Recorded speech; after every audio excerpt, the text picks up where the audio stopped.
Oi, pessoal, boa noite. Teve uma queda aqui no Wi-Fi, não sei exatamente o que aconteceu, se foi o Instagram, se foi a rede, mas enfim, tá? Vamos de volta aqui começando. Ainda bem que foi no começo, que a gente não tinha nem começado mesmo.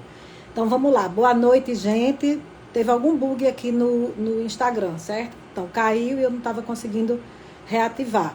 Mas reativamos agora, vamos começar, tá tudo ok. O pessoal está chegando. Boa noite, gente. Como vocês estão? Então, nossa live de hoje está muito especial. Nós estamos dando continuidade às lives do movimento 50 mais longevidade saudável, que a Formule, né? Eu desenvolvi esse movimento, assim, criei na época, o ano passado, que estava assim, rumo aos 50, já fiz 50, ele era movimento rumo aos 50, agora é movimento 50 mais. Nossa convidada também é 50 mais, então fica mais fácil para todo mundo falar, para nós nos entendermos. Essas lives que nós já fizemos com vários profissionais, com vários médicos de diversas especialidades, hoje vamos conversar sobre saúde vascular. As lives têm a finalidade de gerar orientações, informações, dicas para você que está próximo a fazer 50, para você que já fez 50, viver melhor, viver mais, com mais qualidade de vida, né? Então, você sabia que as doenças vasculares, elas podem gerar malefícios, incluindo alteração do fluxo sanguíneo, dor, desconforto, relacionado ao risco de coágulos, né, e complicações a longo prazo, como úlceras na perna, gangrena, entre outros. E você sofre vocês aqui sofrem com algum problema, ou algum desconforto vascular, algum incômodo vascular, então é sobre isso que vamos conversar. Então a nossa live ela está bem completa. Nós vamos falar sobre várias doenças vasculares, algumas mais comuns, outras que gerem bastante dúvida. Vamos falar sobre reposição, sobre mulheres, sobre 50 mais, sobre outras faixas etárias também. Iremos falar de uma maneira geral, vamos focar nos 50 mais, certo? Então vamos relembrar um pouquinho aqui vocês, assim, só fazer um flashback. 50 mais são os novos, né, a gente fala assim, 50 mais são os novos 50, a fase de ouro da vida, né? Então muita resistência ainda a ser quebrada, mas nós estamos no caminho certo. E é fundamental saber que a menopausa não é o fim, mas um novo começo. Segundo a Organização Mundial de Saúde, até 2030, né, 1 bilhão de mulheres irão chegar na menopausa. Às vezes é um tema até desconhecido para algumas mulheres, por isso que a gente tem que estar falando mais para desmistificar algumas informações. A menopausa é caracterizada pelo declínio, né, dos hormônios sexuais produzidos pelo organismo feminino, gerando desconforto. Isso aí para a vida, cada um tem uma sintomatologia, né? Algumas pessoas sentem tudo, outras pessoas sentem menos, mas todo mundo vai sentir. Então, os desconfortos começam muito no climatério, né? Que é a fase que antecede a menopausa. A gente só diz que a mulher entra na menopausa 1 ano após a última menstruação. O homem, existe a andropausa, né, que é quando cai os níveis de testosterona e tem um comprometimento metabólico e cardiovascular, também assim como a mulher. Chegar na menopausa é uma certeza que todas nós todas vamos chegar. Mas para chegar da melhor forma e não permitir, né, que interfira tanto na nossa vida, o ideal é que a gente se preocupe o quê? Antes. Então, tratar a menopausa é tratar a pré-menopausa. Então, a gente fala isso na pré-menopausa com hábitos saudáveis, que isso envolve sempre, quando a gente fala saudáveis, envolve aí exercício físico contínuo, alimentação, redução do estresse, um sono reparador, né? Trabalhar relacionamentos saudáveis, espiritualidade, enfim, é bem abrangente. O corpo da mulher, ela usa muito energia, né, de diferentes fontes, mas ela está sempre mudando. E as células de gordura mudam também. Por isso que as mudanças corporais que acontecem nesse período. O envelhecimento natural é algo que é comum e que acontece também nos vasos sanguíneos, do mesmo jeito que todo o nosso corpo, né, flacidez, toda a região face, colo, glúteos e pele envelhece, os vasos sanguíneos também podem provocar, então, as doenças vasculares. Várias delas vamos comentar aqui: varizes, lipedema, né, a AVC, o pé diabético, a trombose, entre outras, a dificuldade de inchaço, dores nas pernas, mas isso tudo está muito relacionado e são desconfortos que algumas pessoas sentem, principalmente em determinadas fases da vida. Nessa fase dos 50 mais, o hormônio, que é o hormônio estrogênio, a progesterona também, mas o estrogênio principalmente, eles caem e eles são protetores. O estrogênio é um vasoprotetor, é um protetor vascular. Então a mulher ela fica mais sujeita, então, as veias mais finas, mais tortuosas, a pele fica mais fina, né? Então tudo isso pode gerar doenças arteriais, como infarto, derrame. Por isso nós precisamos cuidar dos nossos vasos. Para isso, e para conversar conosco sobre todo esse cuidado, que vai explicar aí o impacto 50 mais na saúde vascular, nós convidamos a médica, angiologista e cirurgiã vascular, doutora Regina Florencio, atuando aí há mais de 24 anos, fazendo consultório. Ela faz consultório atualmente na Clínica Angiocárdio e também participa, a doutora Regina também participa dos nossos encontros, do encontro que a Formule faz, o encontro 50 mais longevidade saudável, sempre participando com excelentes explanações, orientações, dicas e muito alto astral. Então vamos aqui, será um bate-papo bastante interessante e já sei que a doutora Regina entrou e vou chamá-la. Oi, Lu, tudo bem? Estou lhe vendo, Rose. Vamos chamar aqui. Isso, Rose, excelente cirurgiã. Vou chamar aqui a doutora Regina.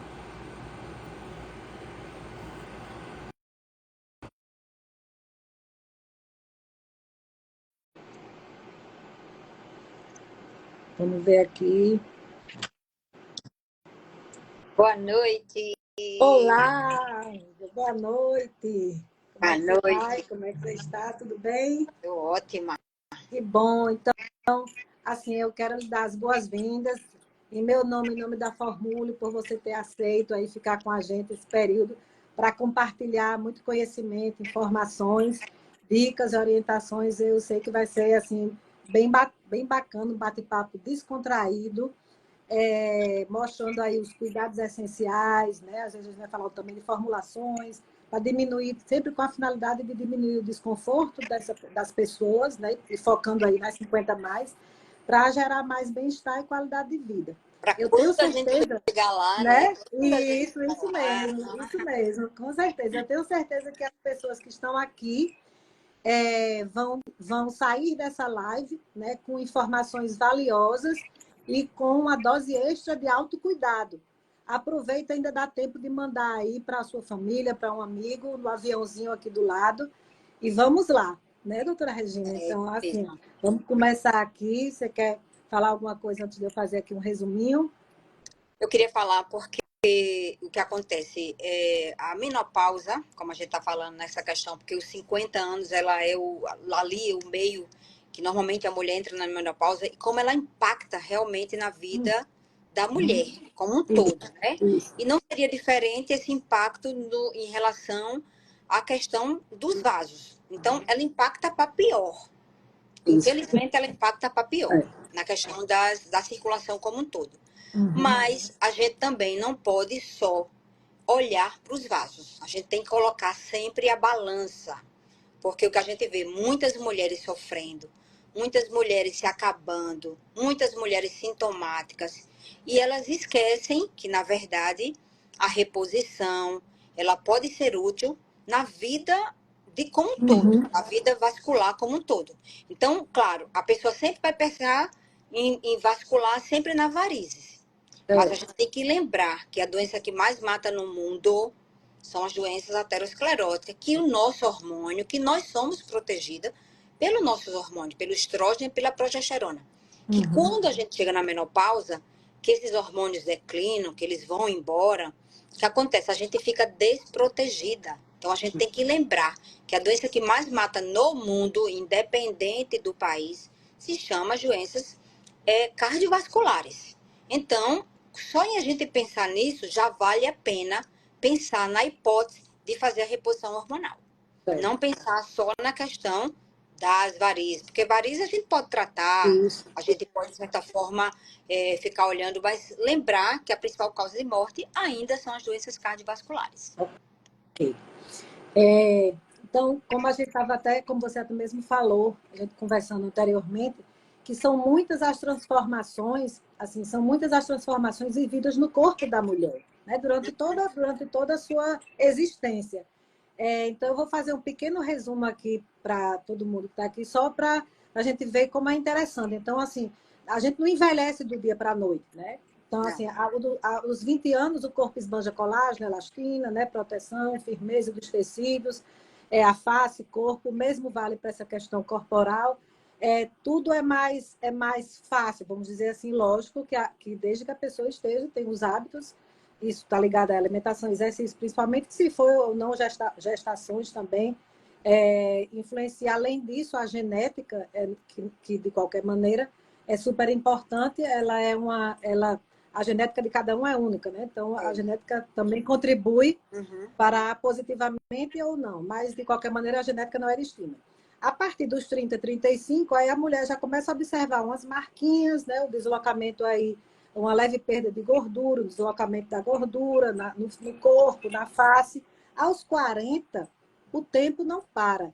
Então, a gente tem aí os efeitos que começam a ser mais percebidos do que anteriormente, né? Eles vão se intensificar, essas mudanças na estrutura da face, a perda também vem aí a massa óssea, a massa muscular, as rugas começam a se acentuar e a pele, de qualquer maneira, do corpo também começa a perder mais água. Então, o ressecamento, aí a flacidez fica mais visível, essa falta de firmeza.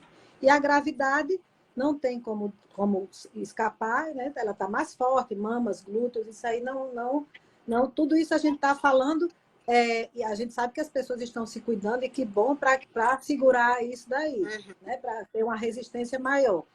E aos 50, né? Aos 50 e além, né? E nas 50 mais, todos esses efeitos, eles se acentuam, é claro, na mulher madura, ela se reconhece aí com essa importância, a questão da importância do hormônio, começa a ser mais vista, uma vez que a menopausa acaba gerando aí consequências com relação ao acúmulo de gordura em regiões como o abdômen, mas é claro que tudo isso, tudo é como a doutora Regina falou, tudo é muito individualizado e particular.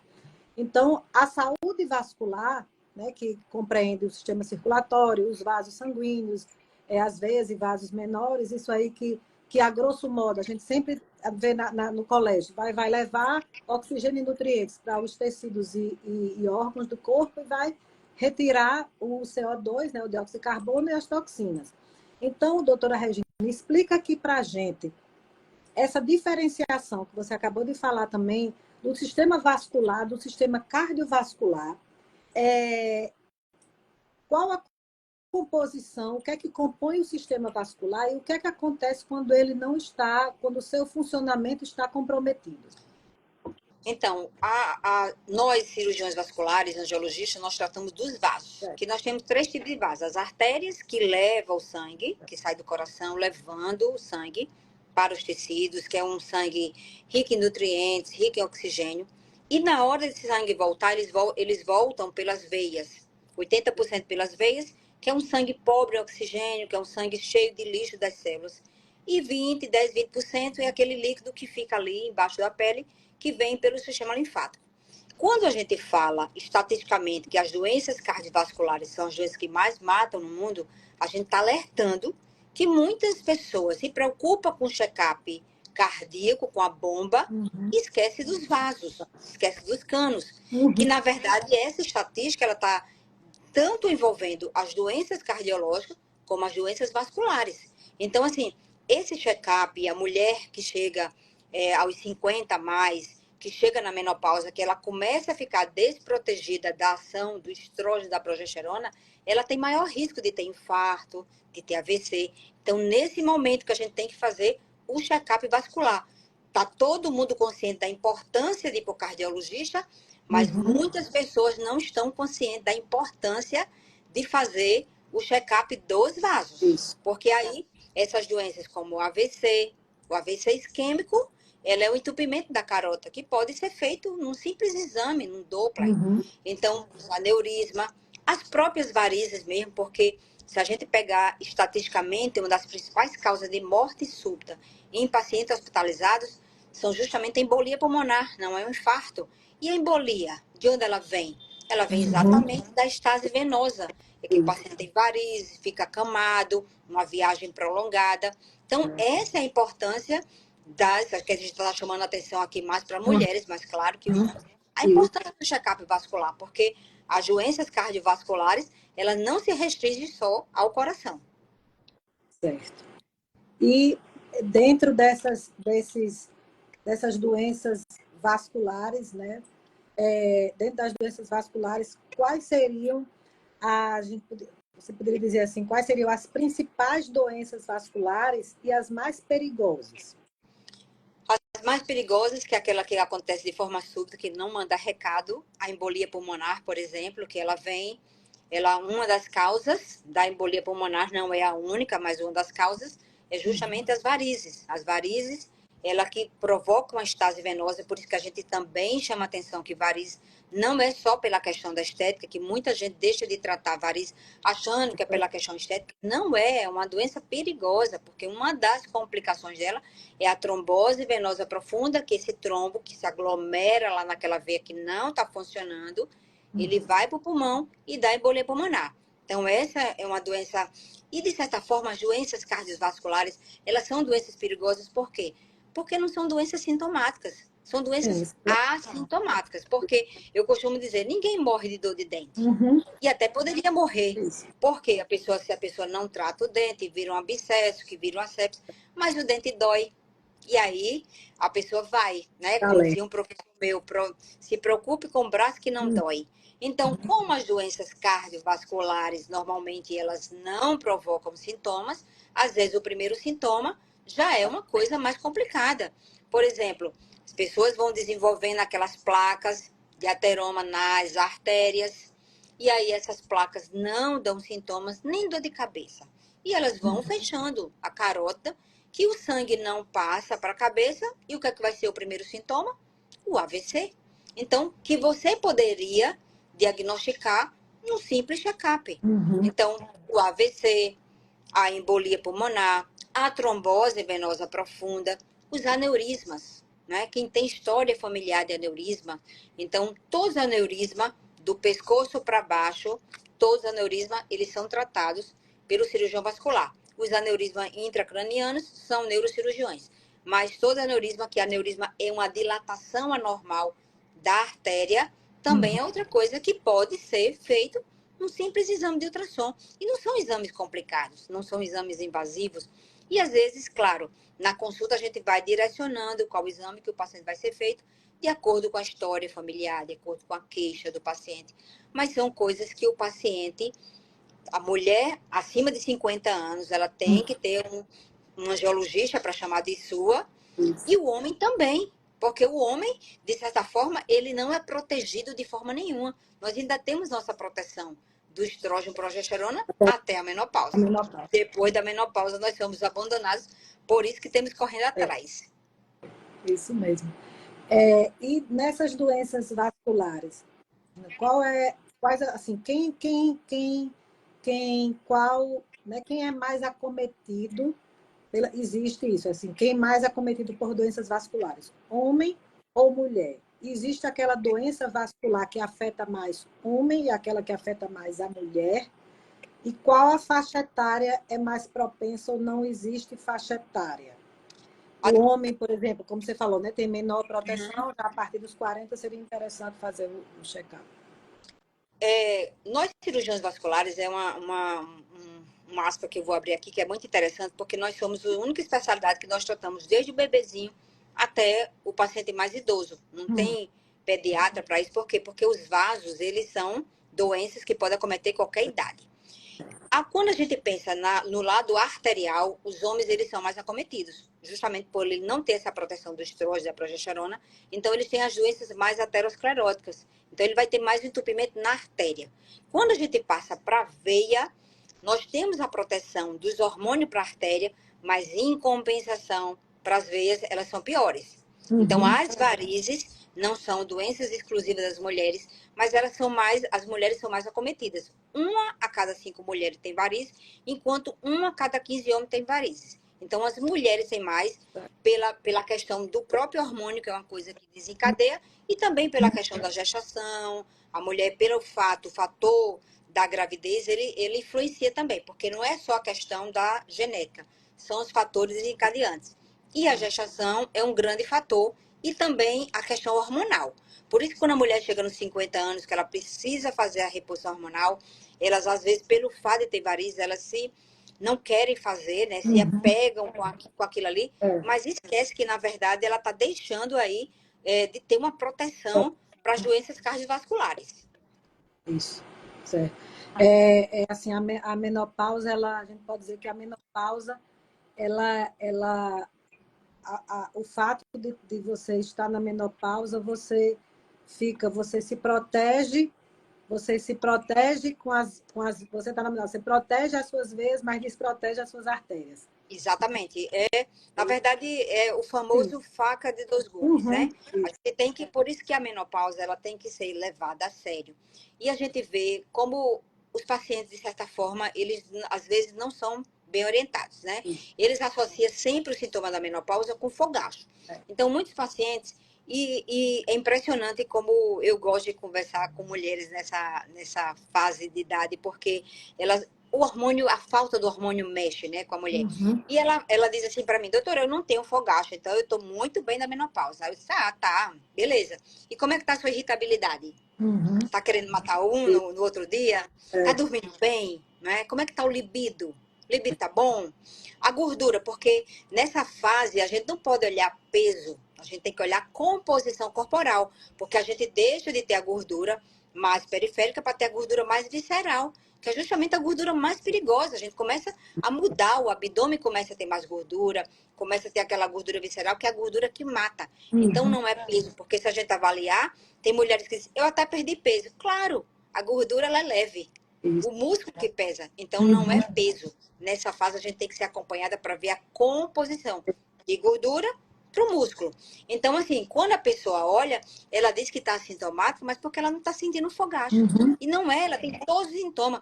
Acorda pela manhã com artralgias, olho seco, né? Irritabilidade, não dorme bem, aquele sono superficial que não recupera.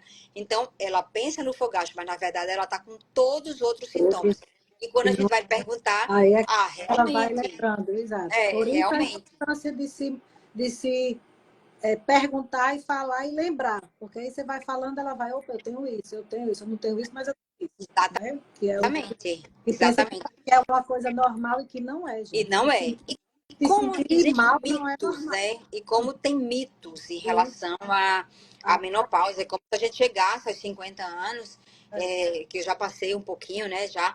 Como se a gente chegasse aos 50 anos e a vida acabasse. Não, gente, não. A gente pode realmente refazer um novo caminho. E hoje tem a questão da questão do hormônios, ele tem outras formulações que você pode ficar bem. Não é obrigado você pegar essa cruz e como Jesus disse, siga, pegue sua cruz e siga, mas ele também não disse que precisava ser de ferro, né? A gente pode transformar numa cruz mais leve. Então, a menopausa, ela pode ser uma coisa mais leve.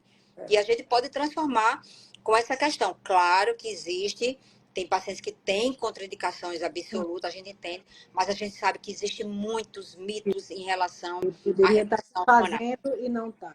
Exato. E é Isso. como é um novo começo, né? É um novo, Uhum. é uma outra etapa. Vamos lá. Exatamente. Então, em qual momento, né, assim, o paciente, a gente, assim, generalizar também aqui um pouco, deve procurar ajuda. Porque muitas vezes, como você falou, vou sentir algum desconforto com o pensamento de ser algo relacionado à parte cardiovascular, eu vou logo para o cardiologista, né? Um sintoma ou é uma retenção, um inchaço. Qual seria o momento ou em que ou existe algum sintoma que seja comum nas doenças vasculares que levante, apesar de ter falado, né, é muito silencioso e tudo, às vezes o sintoma já é algo mais grave, mas o que poderia ser orientado? Então, o que a gente orienta, homens a partir de 40 anos, ele tem que ir para um vascular independente dos sintomas, e mulheres a partir de 50 anos têm que ir para um vascular. Porque como essas doenças, elas não são sintomáticas, a grande maior parte das doenças cardiovasculares são assintomáticas, então muitas vezes a gente pega a doença no check-up. Então o paciente, claro, fora as varizes, que varizes é uma doença que o paciente consegue enxergar, quando ela se manifesta com os vasinhos, o paciente ele consegue detectar. Mas muitas vezes o paciente ele começa a ter aquelas varizes verdinhas, que ele só vai dar esse diagnóstico quando ela está naquela fase que ela está mais avançada, saindo da pele. Então, assim, 50 anos você tem que passar por uma consulta de um cirurgião vascular, de um angiologista, independente dos sintomas. Porque aí, de acordo com sua história familiar, de acordo, porque como não vai dar sintomas, então a gente faz o check-up vascular para justamente ver essa questão, se você tem alguma predisposição, se já tem placas na carota. A gente começa pela carota, por quê? Porque é um vaso de médio calibre, é um vaso fácil. Às vezes, um simples ultrassom de abdômen, você consegue ver sua aorta todinha, que é um vaso muito importante, que é uma das principais causas de aneurisma fora do crânio, é os aneurismas de aorta, que é impressionante como tem paciente que morre de aneurisma de aorta roto, que nem sabia que tinha esse aneurisma, entendeu? Então, são doenças que a gente tem que pegar no check-up. Então, 50 anos, a mulher, ela tem que passar pelo vascular. E quando ela vai fazer a reposição, se ela tiver a indicação que a gente orienta, ela tem que vir para o vascular também, para a gente ver a parte, porque o hormônio, ele não vai ser de todo bom. Ele vai melhorar, diminuir as doenças cardiovasculares, mas em compensação, para não ser aquela coisa tão bem feitinha, ela vai piorar a questão das veias, né? Então, quem tem história de trombose, quem tem história de varizes, ela tem que, de certa forma, fazer essa reposição sendo acompanhada pelo angiologista, para nos desencadear outras complicações. E tem também uma coisa que eu queria alertar, desculpa interromper, uma coisa, por exemplo, eu peguei uma paciente a semana passada que ela começou a fazer a reposição e como ela começou e não teve bem, acho que o entendimento com a médica, e ela desencadeou o lipedema, né? Que é uma doença que a gente também tem que chamar atenção, porque não é uma doença de modinha, é uma doença que muitas mulheres estão sofrendo com lipedema.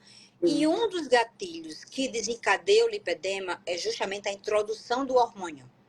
Então, é outra coisa que, para quem faz, a quem trata, quem introduz a reposição hormonal, seja o endocrinologista, seja o ginecologista, é outra coisa que ele tem que investigar, porque o lipedema, até o ano passado, era uma doença que não tinha CID. Ela não tinha o Código Internacional da Doença. Então, era uma doença que as mulheres sofriam, que eu não estudei na minha residência. Entendeu? É uma doença, de certa forma, está sendo estudada agora, mas é uma doença que a gente está vendo que a prevalência dela está sendo muito alta. E um dos gatilhos para desencadear o lipedema é justamente a introdução do hormônio.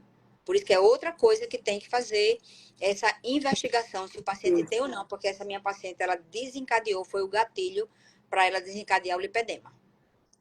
É isso. Doutora Regina, assim, você já falou, a gente vai responder sobre exames já já, a gente vai falar sobre o diagnóstico, mas uma pessoa que está aqui assistindo, acho que Larissa perguntou se as varizes acontecem após os 50, também, né? Você falou que, na realidade, assim, pode ser que apareça mais ou não. Tem um paciente com 13 anos que tem varizes. Entendeu? Tem pacientes jovens que têm varizes. Tem pacientes com 13 anos que eu já tratei. Então, varizes, claro que a idade ela vai aumentando a prevalência. Claro. A mulher, como nós vamos envelhecendo, né? Nós não estamos envelhecendo, mas a tendência é nós envelhecermos com a idade. Então, os vasos também vão ficando mais velhos. Então, a tendência das varizes, elas surgirem com a idade, porque os vasos também vão envelhecendo. É natural, certo? Eu sempre digo, o paciente às vezes reclama, gente, só não envelhece quem morre. Morre, aí tem lá a foto bem novinha lá na lápide, que eu quero a minha bem enrugadinha. Mas é uma coisa natural. Mas, assim, não é uma coisa que acontece em mulheres acima de 50, não. Ela vai acontecer pessoas com 20, com 15, com 17. Agora, claro, com o aumento da idade, a prevalência vai aumentando. Aquelas pessoas que isso às vezes acontece muito, assim, umas perguntas, foi até uma pergunta que chegou, deixa eu puxar aqui, chegou no direct, aqui falando sobre a fragilidade capilar. Né? Então, pessoas que frequentemente ficam com marcas arroxeadas, né? Assim, qualquer batidinha, eu sei que isso, o idoso, né, pela fragilidade da pele, toda a fragilidade vascular e de pele, também tem aquelas púrpuras, aquela manchinha que às vezes fere tudo. Mas pessoas jovens, né, com essa presença, as pessoas que se batem que se, não é que se batam, mas que qualquer encostadinha, né, às vezes não precisa ser uma batida, mas se percebem com a perna, às vezes nem se lembram em que foi, fica lá uma mancha com aquelas marcas, aqueles hematomas. Isso é algo, essa fragilidade é algo a se preocupar? Depende, certo? Se essa fragilidade ela for no corpo inteiro, aí é uma coisa a se preocupar, porque às vezes, quando a gente pensa que a pessoa diz que tem uma fragilidade capilar, ela pode ser duas coisas, pode ser o vaso frágil ou o sangue fino. Porque se o sangue está muito fino, ele pode extravasar do vaso e ele pode dar aqueles hematomas, aquelas equimoses. Quando é no corpo todo, é uma coisa a se preocupar. Agora, uma das coisas que o lipedema também traz, quando o paciente tem essa gordura inflamada, que é o lipedema, que é aquela gordura desproporcional dos membros, e ela tem muita mancha roxa na perna, essas equimoses, hematoma, é um dos sintomas do lipedema. Então, assim, quando a pessoa tem na perna, é bom ela avaliar. Será que quando eu pego na minha perna ela dói? Porque não muita gente hoje está procurando consultório, pessoas que têm sobrepeso, pessoas que têm celulite, flacidez, a gente tem que fazer esse diagnóstico diferencial, porque a gordura do linfedema é uma gordura inflamada. Não é uma gordura qualquer, é uma gordura, um depósito de gordura inflamado. E ele também traz essa fragilidade capilar. Então, se sua fragilidade capilar for nos membros inferiores, se você tem varizes, que já é uma veia, não é tão preocupante porque é uma consequência da doença.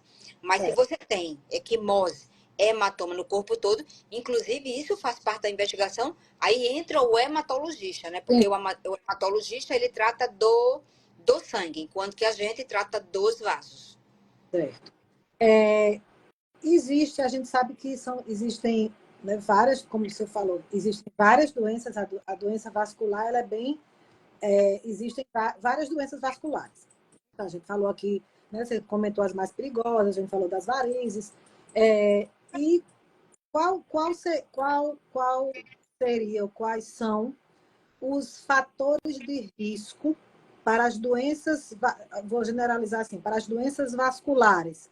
Se tiver algum diferente para determinada, você pode dizer assim, é o tabagismo, é a obesidade, é um anticoncepcional, são viagens, por exemplo, longas de avião, que isso são pessoas que, né, têm bastante preocupação com relação a isso, doença de comorbidade, ou seja, alguém que já tem uma doença de base, como diabetes. Então, o fator de risco um fator de risco, é hereditariedade? Se eu pudesse enumerar um fator de risco, porque assim, claro que a genética ela é predominante. Se você nasce com isso para tudo, né? A genética, eu não vou nem falar da genética. Vou falar de fatores desencadeantes. Se eu pudesse colocar eu colocaria sedentarismo. Esse é o pior. O sedentarismo, ele é o pior, assim, para tudo e ele é o inimigo número 1 das doenças circulatórias, entendeu? É o sedentarismo. Então, a pessoa, ela não... A gente tem que chamar a atenção da importância, como que as pessoas podem evitar tantas doenças fazendo a prática da atividade física. Então, assim, atividade física não é gosto. Eu costumo dizer, gosto é você escolher um preto, escolher um verde. Isso é gosto. Mas atividade física é uma coisa que tem que fazer. Hoje eu acordei 4h40, treinei 5 às 6, não porque eu gosto, não é? Mas é porque realmente é importante. Agora, tabagismo também, mas o sedentarismo, sobrepeso, se eu tivesse a pessoa, assim, que ela saísse dessa live com essa consciência que, na verdade, ela pode se ajudar, porque às vezes a gente vê que o paciente ele coloca muito a questão da doença no médico, né? Gente, é você se conhecendo, o autocuidado é mais importante que você ir no médico. Por isso que a gente está nas redes sociais, de certa forma contribuindo com o conhecimento, porque nós estamos uma hora dessa aqui fazendo o quê? Contribuindo com o nosso conhecimento para que ajude, porque tanto você como eu, nós fizemos o juramento para salvar vidas. E quando a gente fala salvar vidas, não é reanimar a pessoa lá na UTI, não. Salvar vidas é você impactar vidas, você mudar, fazer com que a pessoa realmente faça assim, poxa, eu posso me ajudar com hábitos simples de vida, eu posso evitar tantas doenças, né? Então, assim, se ela sair daqui impactada e mudar o hábito de vida, nós já Tá ganhamos aí a valendo. noite tranquilamente, Uhum. né? Então, o sedentarismo, se eu pudesse enumerar, seria o sedentarismo. Sedentarismo. Certo. Aí dentro do que a Larissa estava perguntando, né? Aqui ela até pergunta se eu vou usar a pergunta dela, mas vou perguntar aqui. Seria o diagnóstico, como é feito o diagnóstico, exames, imagens, se é dolorido, e a importância, como você falou, da questão do diagnóstico diferencial. Ela pergunta aqui sobre o ultrassom de abdômen. Toda mulher deve fazer anualmente? Sim, o ultrassom de abdômen, eu acho que faz parte da rotina. Por quê? Porque você faz ali uma geral, né? Você Uhum. vê a questão do fígado, da esteatose, porque a gordura visceral, ela vai lá. Você vê os vasos, a veia cava, você vê a aorta, você vê, faz aquele... Se der alguma coisa, aí parte para uma coisa mais específica. Mas sim, tem que fazer ultrassom de abdômen, certo? E o que a gente chama atenção de exames que a gente mais solicita na clínica é o Doppler, que é um tipo de ultrassom. É um ultrassom, é um tipo de ultrassom, ele não é um exame de imagem como a ressonância, não tem contraste, é tipo um ultrassom que ele é diferenciado porque além de ver a imagem do vaso, ele escuta o fluxo do sangue, por isso que ele é um ecocolo Doppler, porque além dele ver a imagem, porque o ultrassom ele vê a imagem, e o Doppler ele vê o fluxo. Então, é o exame que a gente mais solicita. Ele é o GPS de um vascular. Então, assim, é um exame que não é doloroso, é um exame que não entra em máquina, é um exame que não usa contraste, é um exame que não precisa de jejum. Então, é um exame simples. É um exame que, com esse Doppler, a gente pode realmente aí dar diagnóstico de aneurisma, de varizes, de placas, de aterosclerose nas artérias. Então, assim, para a gente é o exame número 1.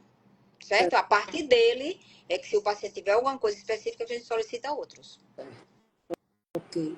E nesse diagnóstico diferencial, essa é a importância disso até para como um diferencial mesmo, que às vezes, como a gente estava conversando, né? Assim, vai para... olha, na realidade não é isso, é Eu outra gosto coisa. muito de fazer diagnóstico diferencial. Tem muitos pacientes que chegam lá né, que tem o diagnóstico de variz há muito tempo, que não trataram. Aí desenvolve encurtamento, né, que dá aquela dor irradiada, desenvolve uma fasciite plantar e chega desesperado. Doutor, agora eu quero fazer. Aí eu sempre pergunto, o que é que ele trouxe agora? Porque você tem esse diagnóstico há 5 anos, 4. Ai, porque agora eu tô com uma dor horrível atrás da perna. Não, peraí, então vamos ver aí o que é essa dor. Por quê? Porque eu vejo muitos pacientes entrando no meu consultório frustrados com o tratamento de varizes, porque apresentou uma dor de coluna, uma dor de joelho, uma dor de inflamação de tendão, uma tendinite, uma bursite, uma fasciite, faz o tratamento na esperança, certo? Daquela dor melhorar e não melhora. E ela se frustra. E às vezes o resultado estético fica ótimo. Mas aquela dor que ocasionou a consulta dela não foi resolvida. Então eu sento com o paciente, não, essa dor não são das varizes. Essa dor é disso, essa dor é disso. Por quê? Você tem que fazer, mas se essa dor é que ele está trazendo aqui no consultório, vá primeiro tratar sua dor. Os pacientes que estão me assistindo, eles sabem que eu faço isso. Por quê? Para ele fazer o tratamento consciente que aquela dor não é. Como também tem muitos pacientes que têm lipedema e varizes, né? 50% dos pacientes que têm lipedema têm varizes. Então, eu já digo para ele, olha, vai melhorar a questão das varizes, mas o seu lipedema eu não vou tirar junto com as varizes. Então, vai ficar uma dor aqui que não é que seu resultado não vai ser bom, mas é porque você tem outra doença. Uhum. Então, para ele entender, né? E claro, o que vai melhorar vai, porque quando você tem duas doenças, elas pioram mais que você tem uma doença só. Então, de certa forma, mas ele tem que saber, o diagnóstico diferencial, eu acho que faz uma diferença na consulta de um médico, né? Aí vem meus 24 anos de consultório, porque aí a gente tem todo, já sabe, até a maneira do paciente sentar, a gente já sabe a dor que é. Então, a gente faz toda a anamnese, mas só pelo andar, a gente já sabe que a dor, às vezes, não são só das varizes. É como o professor meu também já tinha falado, na época que eu fazia, né, na medicina, a clínica é soberana. Isso, exatamente. A clínica é soberana. A clínica é soberana. Continua sendo soberana. Continua sendo. É. Vai será, eu acho. Bom, e então, assim, a gente fala, né, do diagnóstico e tudo, e a importância que você falou, né, do check-up vascular, né, que é fundamental. Qual é a frequência que ele deve ser feito? É anual? Anual, uma vez ao ano. Uhum. Uma vez ao ano, porque a gente faz aquela avaliação, né? E se tiver tudo bem, por exemplo, se tiver tudo bem, a gente até pode dar 2 anos, mas assim, o ideal, uma vez ao ano. O paciente, às vezes, que tem uma safena insuficiente, que nem toda safena a gente vai tratar. Então, às vezes, a gente pede para o paciente voltar uma vez ao ano para a gente ficar também acompanhando, porque a velocidade da doença também é muito importante. Às vezes, a gente pega um paciente que tem uma plaquinha na carota, 10%, eu peço, venha daqui a um ano. Por quê? Se esse paciente continua com 10%, 15%, 20%, então a doença está crescendo lento. Mas se ele passa de 10 para 40, peraí, aumentou muito, porque a velocidade também da doença é uma coisa que chama atenção.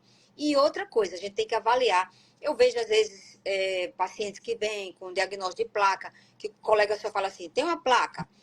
A característica da placa também é importante, porque às vezes a placa, a gente tem que saber se a placa é lisa, se ela é ulcerada, como é que ela está crescendo, qual artéria. Então, assim, não é uma matemática, entendeu? A gente tem que realmente avaliar, porque por isso que a gente pede, assim, teoricamente, se o paciente tiver alguma doença, uma vez ao ano.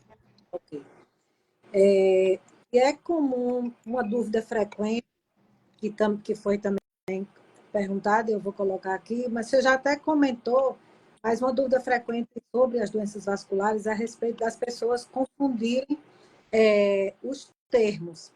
Derrame, acidente vascular cerebral, a trombose, ou mesmo a trombose venosa profunda, com aneurisma.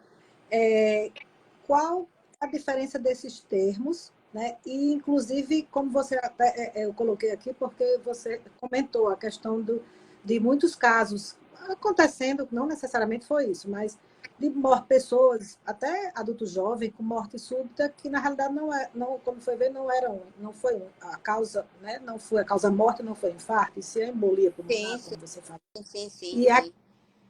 aquele cuidado que eu acho, porque eu estou lembrando aqui agora, a pessoa perguntou essa coisa da confusão de AVC, trombose, aneurisma, derrame, aquelas pessoas que vão, o cuidado quando a pessoa vai fazer, às vezes, uma cirurgia, né? E tem uma doença vascular que não sabe que tem, porque é a doença silenciosa, assintomática, e daí a importância, só vai saber se ela tivesse, né, um acompanhamento Isso.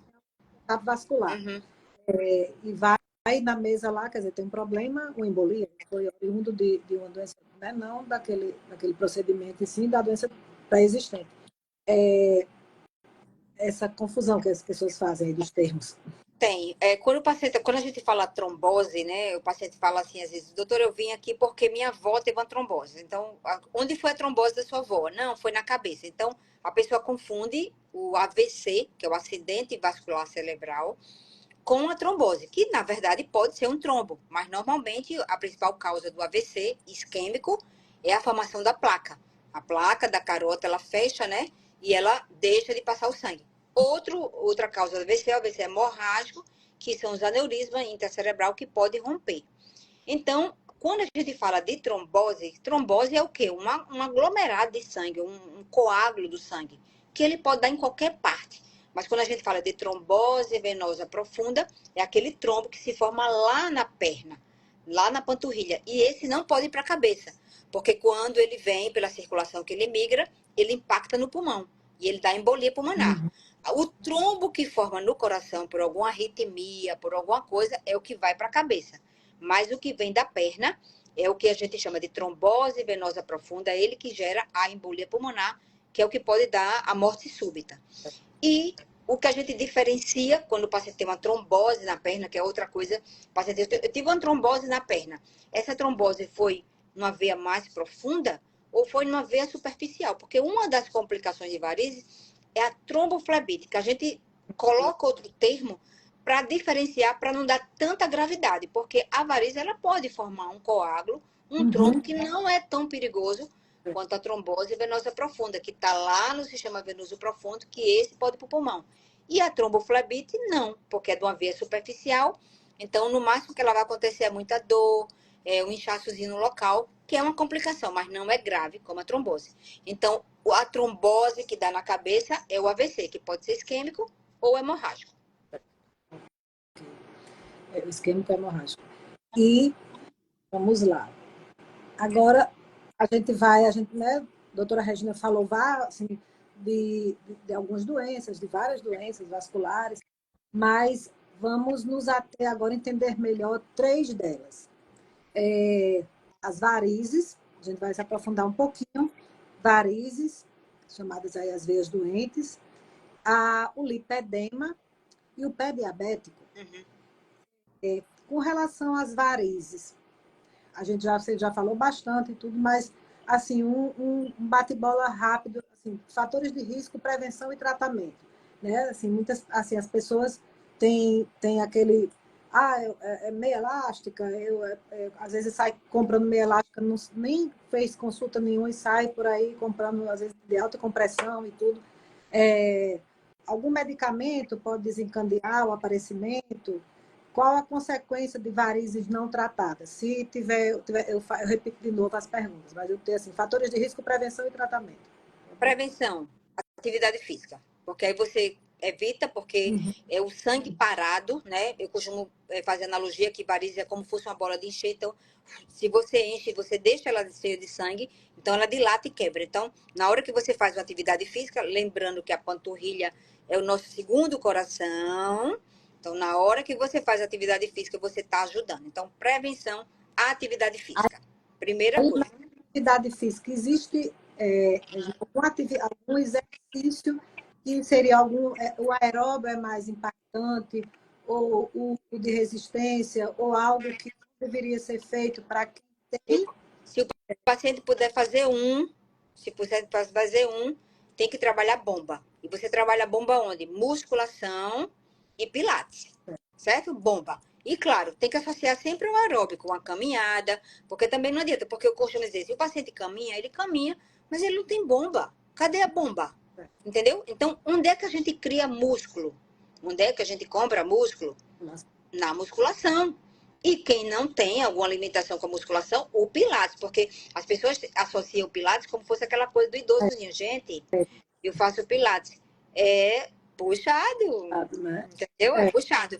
Então, o Pilates também trabalha músculo. Então, se tu puder escolher, tem que ser exercício de força, porque ajuda lá o nosso segundo coração. Essa é a prevenção, esse é o tratamento. E é impressionante como os pacientes, eles dão esse depoimento. Doutora, depois que eu comecei a fazer a musculação, as dores passaram, melhoraram, evitaram as varizes. Então, melhor do que tudo, claro. Agora, o paciente vai fazer uma viagem prolongada, vai ficar muito tempo sem fazer uma atividade física, ou trabalha muito tempo em pé, aí entra a meia. Mas a meia não é o principal. O principal se chama atividade física. Certo? Essa é o recado, assim, se você não quiser ter varizes e outras doenças, na verdade, atividade física. Assim, é geral, né? É bom para tudo, vamos dizer isso. Mas tem algum exercício que uma pessoa que tem varizes não deveria estar fazendo? Algum exercício físico? Tem alguns exercícios, por exemplo, quem tem aquelas varizes grossas, de grosso calibre, uma doença já avançada, a gente evita exercício de contato físico, artes marciais, por exemplo, porque você machuca a veia. Futebol, esporte de contato, porque você pode machucar aquelas varizes e as varizes podem romper também, sangrar, como também aquelas atividades com muito peso e poucas repetições. Halterofilismo, fisiculturismo, crossfit. Por quê? Porque aquela coisa, né? Uma repetição e pá. Porque musculação, que as pessoas acham que pegam peso, Na verdade, você vai fazer aquele número de repetições com peso leve e moderado e Uhum. você vai aumentando conforme você for criando condicionamento. Então, naquela repetição única. Então, para quem tem predisposição, evitar exercícios com muito peso, fisiculturismo, halterofilismo, crossfit, como também atividade de alto impacto, vôlei, basquete. Para essas pessoas que fazem atividade de alto impacto, aí tem as meias apropriadas para impactos, entendeu? Para evitar o impacto. Mas as artes marciais, esse exercício de contato, é ruim porque você pode machucar ali as varizes. Certo, certo. E tem varizes específicos, um fator de risco ou são aqueles mesmos? Que para desencadear Para gerar a varize. gestação, Uhum. anticoncepcional, sobrepeso, sedentarismo, tabagismo também. Uhum. O cigarro também, ele aumenta o risco das complicações e também das varizes. Tanto o tabagismo, se eu pudesse eleger um segundo fator de risco sem ser o sedentarismo, seria o tabagismo, certo? E hoje está entrando na moda o cigarro eletrônico. É, Jesus, é, tem misericórdia. isso aí tem que ser comentado bastante. Porque as pessoas acham chique. Na verdade, não sabem elas que estão se matando, né? Exato. Estão se Então, matando. exato. É Não tem diferença cafona, é nenhuma. brega. Não É, dá, né? isso Não dá. mesmo. Me- as pessoas também perguntam muito com relação a ficar muito tempo em pé. Quem tem uma atividade laboral de ficar muito tempo em pé ou passar muito tempo no computador, às vezes fica com aquele vício de cruzar as pernas ou segurando a perna. Isso pode desencadear ou é fator de progressão para algo já existente? Pode desencadear, porque nós somos bípedes, né? A gente avalia que na evolução da espécie humana, cachorro, gato não tem varizes, porque ele coloca o corpo entre quatro patas. Então, na evolução, como nós ficamos bípedes, então, o que acontece? As pessoas, elas não ficam em posição de pilates, em posição de militar, em posição de excelência, que é nas duas pernas. Elas geralmente colocam o peso de um lado. Por isso que a pessoa diz, doutora, por que eu tenho mais varizes dessa perna? Quando você está lavando a louça, onde é que você coloca o apoio da perna? Geralmente do lado. E tem pessoas que sobe o joelho, a perna e coloca, fica segurando uma perna só. Então, lógico, o peso do corpo vai para ali. Então, quem tem posições viciosas de ficar para um lado só, ou sentar com muito tempo numa posição, sim, claro, você está colocando o peso do corpo ali em cima. Uma coisa é você cruzar a perna de forma ali, chique, depois descruzar, né? Cruzar a perna. Ficar pouco tempo não provoca varizes, mas quem fica a tarde inteira envolvida num trabalho com posições viciosas, além da questão das articulações, porque nós fomos feitos para ficar 90-90, né? Uhum. 90 graus, 90 graus. Aí a pessoa vai, na hora que você cruza, você muda toda ali a postura, a articulação, você vai criar vícios posturais terríveis. Isso mesmo. E o que é que acontece com aquelas varizes, como eu tinha comentado? Eu trato ou não trato as varizes? Não, é só uma estética, mas é uma estética que vai lhe trazer algo, então não é estética. Porque ela pode, o que é que ela vai, qual a consequência da progressão da variz não tratada? Primeira coisa que a gente questiona com o paciente é justamente isso. Estética é aquilo que se você tratar e se você não tratar, nunca vai desencadear nada, certo? Eu tenho uma flacidez, eu tenho uma celulite, eu tenho uma estria. Isso pode dar trombose? Isso pode dar úlcera? Isso pode dar erisipela? Tá? Não. Isso é estética. Varizes são uma doença que ela incomoda a mulher esteticamente, o homem. Por quê? Porque é uma doença que está embaixo da pele, então a gente consegue enxergar. Se você não tratar, ela pode evoluir para úlceras varicosas, certo? Aquelas dermatitiócritas, que são aquelas manchas. A própria insuficiência venosa crônica, que às vezes deixam de funcionar, daquelas manchas escuras na perna, erisipelas, aqueles inchaços crônicos e a trombose, a temida trombose. Por que que as mortes súbitas acontecem às vezes num pós-operatório, num pós-parto? Porque as mulheres ficam mais acamadas e esquecem que tem aquelas varizes. O fator estágio, o fator de ficar parado, faz com que você desencadeie aquele trombo e aí vai para o pulmão.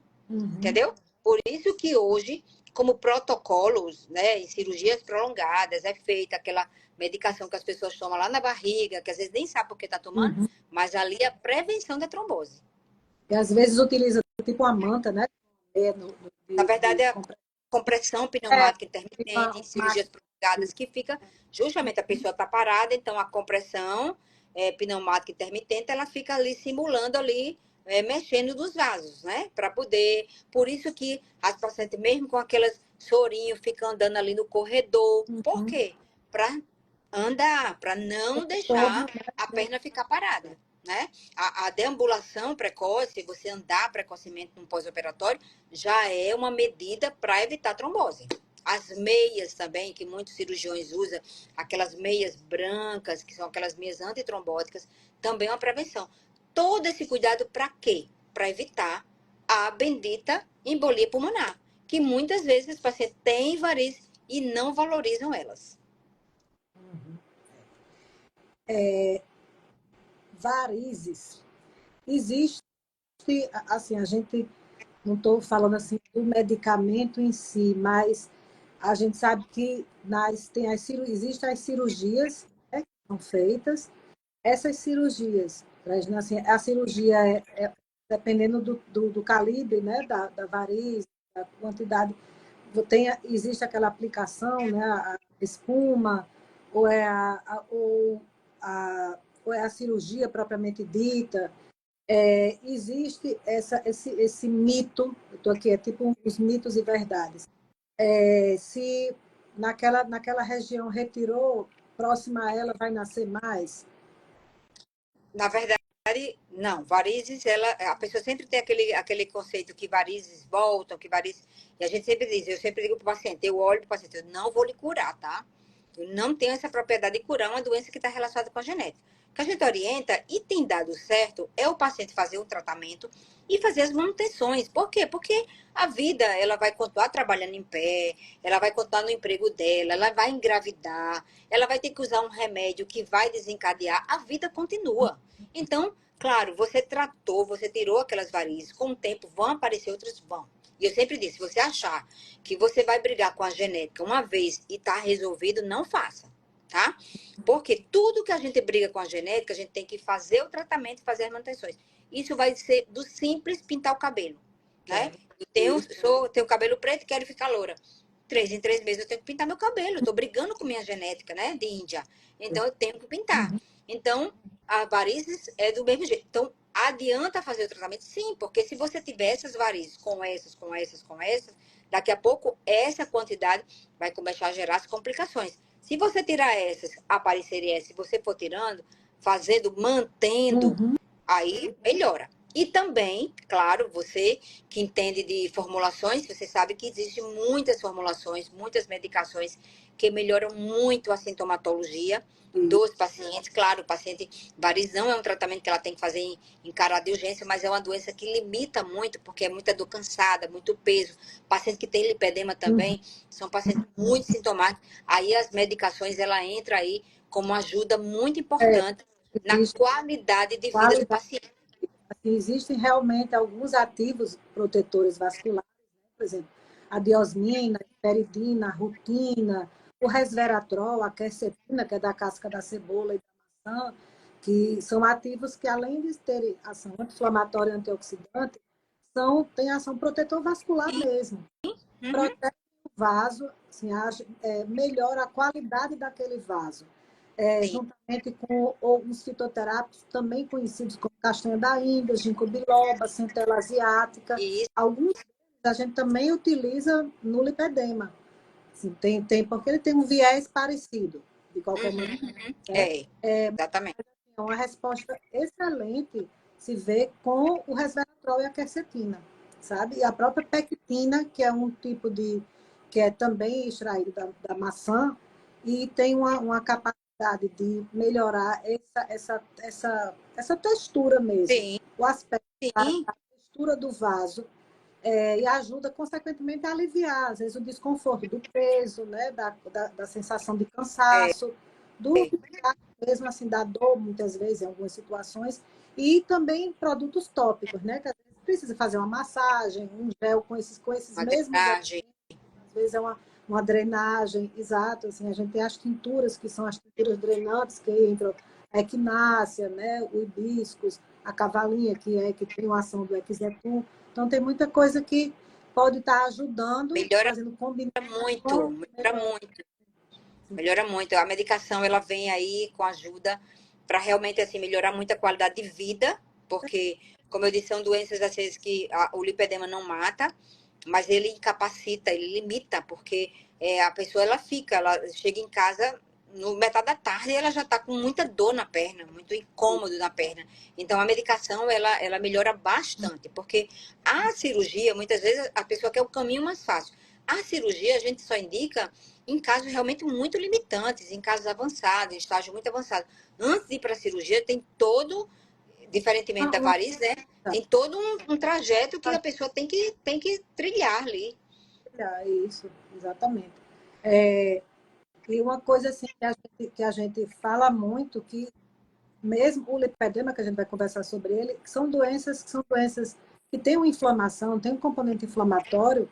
Então, a modulação da microbiota intestinal é muito importante, porque está Sim. diretamente, às vezes a gente diz, será que a microbiota está ligada ao lipedema? A gente vai mostrar aqui que está, porque tudo isso pela questão da modulação do processo inflamatório. Muitas vezes, regulando assim, ó, você tem, não é que você vai curar de forma alguma, mas você alivia, consegue aliviar e melhorar a qualidade Sim. do tratamento que ela está tendo com a microbiota equilibrada, a microbiota intestinal. Porque nós estamos falando de doenças que, na verdade, não têm curas, né? São doenças que não têm cura, são doenças crônicas que o paciente ele vai ter que entender. E aí a importância da gente estar fazendo aqui essa live para o paciente entender, ele entender que ele tem aquela doença, mas ele é uma doença que não vai matar, que ele tem Uhum. tratamento, que ele vai evitar a progressão. Porque quanto mais inicial a gente pega o paciente, melhor o tratamento fica menos complexo, a doença fica menos complexa. Não adianta. Tem coisas que às vezes o paciente ele tem medo de ir no médico achando que a gente vai dar a doença para ele, e nós somos treinados ali para descobrir. Quanto mais precoce a gente consegue descobrir, claro, mais fácil é o tratamento, menos complexo é o tratamento. Então, tudo se faz, porque, na verdade, na hora que você tem uma doença e você não trata, o caminho, dificilmente a doença vai ficar estacionada. A tendência da doença é progredir. Isso. E a gente viu também, por exemplo, um ativo que é relativamente, assim, ele é antigo, mas é antigo alimento, né? Mas o uso do extrato padronizado é o alho negro. O alho negro, ele tem as cápsulas de alho negro, ela tem uma ação, ela tem uma proteção, ela confere uma proteção cardiovascular, que é a questão do alho. Mas ela ajuda, inclusive, na redução da pressão arterial, pelo mecanismo de ação, pela presença do alilcisteína, que é uma substância, um potente anti-inflamatório vascular.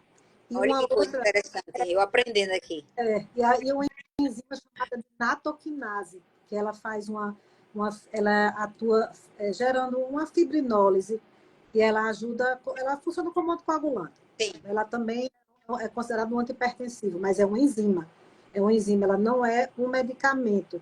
Ela é considerada um nutracêutico. Ele é obtido de uma erva japonesa chamada de natto, mas está tendo uma resposta muito positiva em alguns pacientes que às vezes não podem utilizar um medicamento em si, Sim. sabe? Assim, são coisas interessantes que vão sendo estudados e vão sendo validados e a gente vai mostrando isso aí também. Claro. Então, e o lipedema? Tanto que é muito comum, como você falou, né? Foi relativo. Sim, outra coisa que a gente falou até uma coisa também importante, a gente fala muito do vaso e tudo, o vaso é formado de que também tem o colágeno e a elastina. Né? Então, Sim, a gente colágeno. precisa estar aí com o nosso colágeno, é claro que existe, né? A forma correta de estar se veiculando, que é o peptídeo bioativo de colágeno hidrolisado, mas é importante, pele, cabelo e unha, faz articulação, então o corpo da gente ele tem uma quantidade bem interessante de colágeno e da mesma forma que tudo ele vai saindo, né? A partir dos 30 você vai caindo a ladeira abaixo de colágeno e não existe uma forma de você obtê-lo a não ser o tutano, né? A não ser a suplementação. E é importante para os vasos. Ele não é tão Importante. Mas assim, as articulações também, né? Articulações, exato. Não é, ele não vai chegar de forma tão intensa quanto ele chega na pele, quanto ele tem essa melhora, ele vai chegar no vaso, mas uma parte, né, uma pequena, ajuda a melhorar a densidade daquele vaso. E o lipedema. Assim, o lipedema, como você disse, está sendo, ainda tem muita coisa para ser estudada, mas as pessoas Sim. estão começando a ver aquela coisa, né? O lipedema é celulite, celulite parece com lipedema, qual é a diferença? E, será que e o que é linfedema? Né? Qual é? Às vezes a pessoa tem as duas situações, que o nome é parecido, mas é diferente as condições. O que é o lipedema? Que tanta gente você está vendo aí, está sendo muito comentado, né, externamente. O lipedema é aquele acúmulo de gordura desproporcional, certo? Que acomete principalmente os membros superiores, inferiores, principalmente. E, normalmente, assim, bem característica aquela mulher que tem um tronco fino e tem aquela parte, aquela gordura inflamada ali na perna. Tem as pessoas que têm o biotipo, tem pessoas que têm o biotipo, tem aquela. Então, uma das coisas que chama atenção para as pessoas não acharem que ela tem o lipedema, pelo fato dela ter um biotipo, às vezes, brevilínea, que tem as coxas mais grossinhas, essa gordura é aquela gordura que quando você pega, ela é inflamada. Tem pacientes que a gente não consegue tocar, porque é um acúmulo de gordura inflamada. Então, é o lipedema. Não é só o acúmulo de gordura. Quando a gente fala em obesidade, é aquela pessoa que tem um sobrepeso, aquela pessoa que tem uma gordura mais generalizada. Já o lipedema é aquela coisa desproporcional. A gente vê que a pessoa tem mais coxa, né, mais perna, do que tronco. Então, é aquela gordura. E essa gordura é inflamada. É aquela gordura que quando você pega, você sente que está inflamada, que tem aquela dor, aquela retenção. E tem também outra coisa que chama atenção, são as equimoses, hematomas, que são mais frequentes no paciente que tem lipedema. Isso a gente veio perceber muito em pacientes que faziam cirurgia bariátricas, que perdiam peso, mas continuava com as coxas grossas, entendeu? Daí foi chamando a atenção, peraí, o que é isso? Aquela pessoa que perde peso, que ela tá lá na academia, perde peso, mas a perna continua grossa. Mas essa gordura, ela é uma gordura inflamada. Tanto é que muita gente diz assim, vou aproveitar, fazer uma lipo, tirar daqui, colocar. Essa gordura não serve para colocar em lugar nenhum. Porque é uma gordura inflamada, é uma gordura que dói. É diferente do paciente que tem um sobrepeso. Celulite é aquelas ondulações que a gente tem ali na pele, né? Que acontece ali na coxa, no glúteo, que não dói. É uma alteração visual. O lipedema, dependendo do estágio, você vai ter celulite. Mas o que chama atenção, porque é uma gordura que dói, porque é uma gordura inflamada. E é mais exclusivo de mulheres, o lipedema? Mais exclusivo de mulheres. Por quê? Porque ela está relacionada com o hormônio, com estrógeno e a progesterona. Por isso que agora, outra coisa que a gente tem que chamar atenção, que mulheres que têm realmente essa dúvida se tem lipedema, antes de começar a reposição hormonal, claro que a gente vai sempre colocar na balança risco, benefício, mas porque eu estou pegando pacientes que estão desencadeando lipedema na introdução da reposição hormonal. Então, a gente prefere aqueles tipo gels, né? Os bioidênticos, aquelas coisas que são menos agressivas. Porque na hora que você toma o hormônio, que você vai tomar aquele hormônio, ele vai passar pelo fígado, ele vai alterar as proteínas hepáticas. E a gente já vê que os hormônios, a fase de gel, de adesivo, ele não passa pelo fígado. Então, já diminui. Queira Deus que nossa geração alcance os antihipertensivos, os remédios para diabetes, que seja tudo dérmico, para evitar ali poupar o fígado da gente, porque com a menopausa também a gente vai acumulando um pouquinho de gordura ali no fígado, então já altera ali a função do fígado também. Então, tudo que a gente puder evitar de passar por ele, melhor. Certo? Então, o lipedema, quem tem essa desconfiança que tem lipedema, é bom procurar. Nós angiologistas, abraçamos essa doença, que na verdade não é uma doença da circulação, é uma doença que ela faz muito diagnóstico diferencial com a doença de varizes. Por quê? Porque ela é uma doença do tecido gorduroso, ela não é uma doença da circulação. Mas como ela acontece em mais membros e as dores dos membros terminam vindo para nós, então nós abraçamos essa doença, mas é uma doença que ela é tratada de forma multidisciplinar. tem que ter um endocrinologista, tem que ter aí um nutrólogo, nutricionista para mudar ali a dieta, tem que fazer uma dieta anti-inflamatória, tem que ter um fisioterapeuta fazendo ali as drenagens, tá fazendo não só a drenagem, mas toda uma terapia ali para tirar essa gordura ali inflamada. E nós ali estamos para fazer o diagnóstico, por quê? Porque hoje ainda não existe um exame que eu diga para o paciente, você tem lipedema. É diferente de varizes. Varizes a gente tem um Doppler. Então, temos a densitometria de corpo inteiro que ela dá. Você tem mais acúmulo de gordura nos membros, mas não tem o diagnóstico ainda de lipedema, porque foi uma doença que ganhou CID o ano passado. Então, ainda muita coisa vai ser ainda vir por aí, né? Vai. E agora, o lipedema, como você falou, né? Os hematomas, agora, ele tem, muitas, assim, a pessoa, pronto, fez um bariátrico, ficou com e não sai a coxinha mais grossa, mas ela em casa, assim, ela se vendo com aquele acúmulo, né? Acúmulo anormal, esse acúmulo, às vezes desproporcional, inflamado, porque é muito, realmente, assim, é muito parecido com a celulite, com o grau, às vezes, com o grau maior da celulite. Né? Mas a celulite, ela comete assim uma parte do corpo ali, o glúteo, a região superior ali da coxa, tal.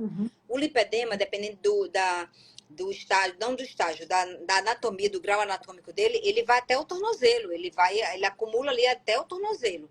E dificilmente você não vai ver uma celulite no tornozelo. Não vai ver. Então, assim, a celulite, ela dá aquela alteração na pele, mas assim, às vezes o paciente não tem aquela desproporção. O paciente pode ser magrinho e ter celulite, entendeu? Já o lipedema, que chama atenção às vezes, é essa gordura desproporcional. Entendeu? Agora, tem estágio do lipedema que vai dar essa alteração de celulite. Por isso que sempre o diagnóstico diferencial vai ser entre obesidade, celulite e lipedema, certo? Esse é o grande diagnóstico diferencial, porque quando você pega o lipedema numa fase inicial, no estágio inicial, é muito difícil você olhar e você dizer, não, não tem. É a história clínica, mas dói. É aquele paciente que tem muita dor na perna, você olha, não tem muitas varizes, entendeu? Então, é uma coisa que a gente vai fechando. Mas não é uma coisa única, porque quando a gente pega o lipedema de forma clássica, aquele lipedema do paciente clássico é fácil, mas nem todo lipedema é fácil de diagnosticar, nem todo aquela a gente fecha assim, o diagnóstico. Porque na medicina, quando a gente tem dúvida, a gente pede ajuda aos exames complementares. Mas no lipedema, a gente ainda não tem esse exame específico para a gente fechar esse diagnóstico. Então, ainda é muita coisa que a gente vai ali na conversa com o paciente tentando fazer esse diagnóstico. Hoje mesmo eu peguei uma paciente que ela tinha um biotipo, eu conheço todas, as irmãs dela são minhas pacientes, a mãe dela ela tem aquele biotipo, ela é toda assim, né, brevilínea e tal, e ela fazendo drenagem, a fisioterapeuta disse, acho que você tem lipedema. E ela não tem nada, é o biotipo dela, entendeu? Ela é cheinha, não tem aquela desproporção, ela não tem dor na perna, não tem aquela dor.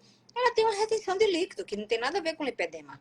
Certo? Então, assim, também está sendo assim, é um diagnóstico que está sendo super começando não, você tem estimado para também assim, vender aqueles tratamentos milagrosos, muitos tratamentos milagrosos. Quando você vai olhar, não tem estudo nenhum. Não tem estudo ainda, porque é uma doença que se descobriu agora. Então, é muita coisa ainda que a gente está também patinando. Então, agora já tem muitos, e como a gente fala muito sobre isso, então, claro que a inteligência artificial, ela capta, né, e manda muita coisa, então tem muito chá, muito tratamento milagroso, gente, pelo amor de Deus, né? Não existe um caminho fácil. Não vá, tenham cuidado disso. Aqui eu estou dizendo para tudo, para isso, mas para tudo, assim, aparece na internet, como você disse, inteligência artificial, aparece no Instagram, aparece para você na internet, porque você, né, lê muito sobre aquilo, então começa a aparecer aquela coisa, clica aqui que você vai. Não façam isso. Então, isso tudo, você não sabe a origem da... Primeiro, não tem respaldo nenhum, não tem... Por mais que diga que tem, não tem. Na maioria das vezes, não tem. Não tem. Porque quando tem, não é dessa forma que é anunciado. Então, aquilo ali não sabe, não tem origem, você não sabe como aquilo foi produzido, o que é que tem ali dentro, que é o pior. Pois é. Então, isso que é... Então, assim, fica o alerta, né, para isso, aproveitando aqui, para reforçar esse cuidado. Não tenham cuidado, né? Não, milagres não existem. Não existem, não existem. Certo? Vai tomar e vai ficar bom. Não existe. Como os nomes são parecidos, mas são diferentes. Distintas. O lipedema e o linfedema. O linfedema é quando tem uma obstrução dos vasos linfáticos. Então, quando aquela drenagem pelo vaso linfático ele não é feito, tem uma obstrução, às vezes por alguma coisa que está comprimindo, o paciente que às vezes retira câncer de mama, que retira ali o gânglio, ela pode desenvolver aquele linfedema. Paciente que tem crise de erisipela de repetição, porque é uma doença inflamatória do tecido celular subcutâneo que destrói os vasos linfáticos também. E também o lipedema, no estágio grau 4, no estágio mais avançado, ele pode também destruir, porque a gordura muito acumulada, ela pode destruir os vasos linfáticos e pode vir junto com o linfedema. Mas o lipedema é a gordura e o linfedema, que nomes parecidos, é uma obstrução do tecido linfático. Um diagnóstico diferencial bem fácil de fazer é que o linfedema, ele acomete o pé. Ele vai para o pé, ele deixa aquele pezinho gordinho, poupa os dedos. E o lipedema, ele não acomete o pé, ele vai até o tornozelo. E dentro da... A gente vai falar mais especificamente, mas para não se prolongar, mas vamos perguntar aqui por que, ou, na realidade, a reposição hormonal, você mencionou, a reposição hormonal gera lipedema. Quem tem lipedema pode fazer aquilo que você disse, né? O conjunto, né, do ginecologista com o angiologista. Eu acho assim, a maneira como às vezes é feito assim, tipo, o paciente ele vai, até quem usa também é anticoncepcional. Às vezes a pessoa está entrando naquela vida sexual ativa e quer tomar, e assim, vai lá na farmácia e compra um anticoncepcional, né, de forma assim aleatória, às vezes não tem o acesso ao médico. E a questão da menopausa. A menopausa, a reposição é uma coisa que a gente estimula, mas é uma coisa que você tem que fazer ali colado com o seu médico que está prescrevendo. Por quê? Porque vai melhorar uma coisa, vai piorar outra. Então, a gente tem que colocar na balança e para aquilo que você vai ganhar e aquilo que você vai perder. Porque, claro, vai trazer efeitos bons e vai trazer efeitos ruins. Aquilo que a gente conversava. O símbolo da farmácia são as duas cobras. Ou seja, a droga, ela mata, mas ela salva e ela mata. O símbolo da medicina é uma cobra só, como se a gente só salvasse. Mas não é bem assim. Mas, enfim, então a reposição hormonal, ela tem que ser realmente individualizada, né? Não pode ser aquela coisa que você vai pegar a fórmula da sua amiga tal para fazer. Não é, porque seu histórico, sua história familiar, sua genética é uma, da sua amiga é outra. Nós somos seres ímpares, individualizados. Então, a reposição, ela tem que ser uma coisa para você. Então, não pode ser aquela coisa, a minha amiga tomou aquela medicação, eu vou tomar. Não pode. Porque o seu histórico é um, da sua amiga é outro, né? Então, assim, você tem que fazer, porque a gente já está começando a pegar pacientes realmente, que a gente vai fazer essa avaliação para ver. E, claro, hoje, se a gente utilizar aqueles hormônios que provoquem menos efeitos colaterais, como já existe, melhor. É uma conversa que ele vai ter com o ginecologista ou com um endocrinologista. Já tem a segurança maior disso. A gente falou aqui, eu só reforçando essa questão da microbiota intestinal, atuar muito na inflamação e ajudar, né? Ajudar às vezes pergunta assim, se a microbiota intestinal ajuda no lipedema e outras condições inflamatórias, ajuda, quando a microbiota está equilibrada. Quando ela está equilibrada, quando a membrana intestinal está fechadinha, certo? Para passar apenas o que precisa, inclusive os nutrientes, e não deixar passar as toxinas, mas ela fica equilibrada quando a gente tem mais bactérias, as bactérias boas se sobrepondo, né, às bactérias patogênicas. Aí você tem um equilíbrio intestinal, uma saúde intestinal, e você consegue trabalhar melhor a inflamação, principalmente a inflamação sistêmica.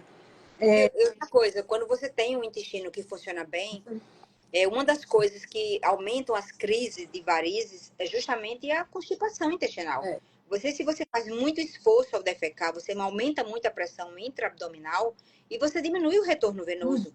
Daí uma das causas de crise de hemorroida, que a hemorroida É uma variz, né? É uma veia que dilata, só que como ela é no canal anal, quem trata é um proctologista, mas é uma Aham. variz. Então, assim, se você não tem o ritmo intestinal bom, de certa forma prejudica como um todo, Certo. inclusive as varizes também. Certo. Isso mesmo. Aí existem aqueles probióticos ou pós-bióticos ou pré-bióticos, às vezes as fibras, que vão ajudar aí a estar equilibrando, regulando, normalizando, pelo menos equilibrando essa microbiota, porque a saúde começa, né, a saúde normalmente, a saúde do corpo, a gente diz, começa no intestino. E existem bastante, né, populações. E uma coisa que é interessante no lipedema, que a gente viu, é uma substância conhecida, mas ela é um pouco mais padronizada e concentrada. É o curcusim, que é um derivado da cúrcuma, né, que é um Sim, anti-inflamatório. Ele atua como ativador metabólico e um reprogramador metabólico. Então, aquelas pessoas que às vezes têm dificuldade mesmo na termogênese, ele ajuda. E isso ajuda o paciente que tem essa, né, disfunção. Com relação ao pé diabético, o grande, não é o pé diabético, o paciente diabético, ele tem vários, pode ter vários comprometimentos, e um dos comprometimentos é a doença vascular. A dificuldade na circulação, é, que, com, que tem todo o cuidado, né? Que sim. como eu acho que é importante mesmo, né? Todo diabético tem que ter um cirurgião, um angiologista, um cirurgião vascular para chamar de seu, porque é uma condição que vem aí, que pode culminar numa.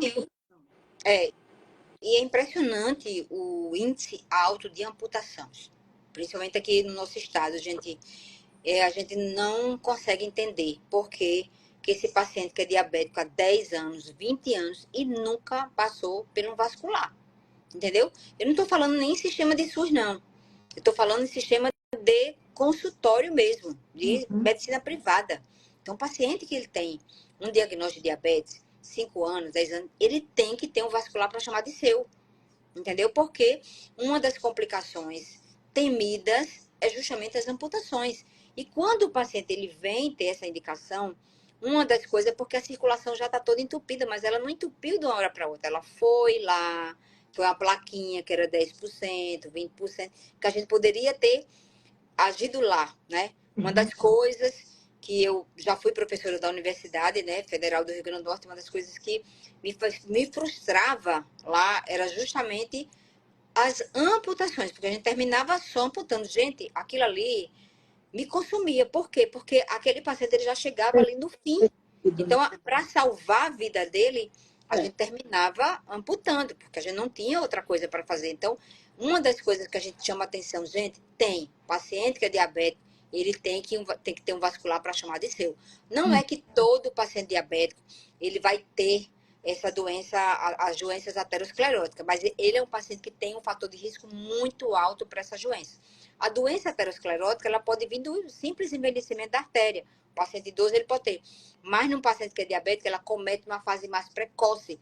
Essas placas que o paciente vai desenvolver aos 80, 90 anos, às vezes acontece com um paciente de 40, 50 anos. Dependendo se o diabetes dele começou aos 20, aos 30. Então, ele tem que ter um vascular para chamar de seu, certo? Aí, porque ele pode desenvolver a neuropatia, a vasculopatia, mas ele tem que pelo menos saber se ele tem uma tendência ou não para evitar as amputações. Porque até pouco tempo no estado nós tínhamos filas para amputar.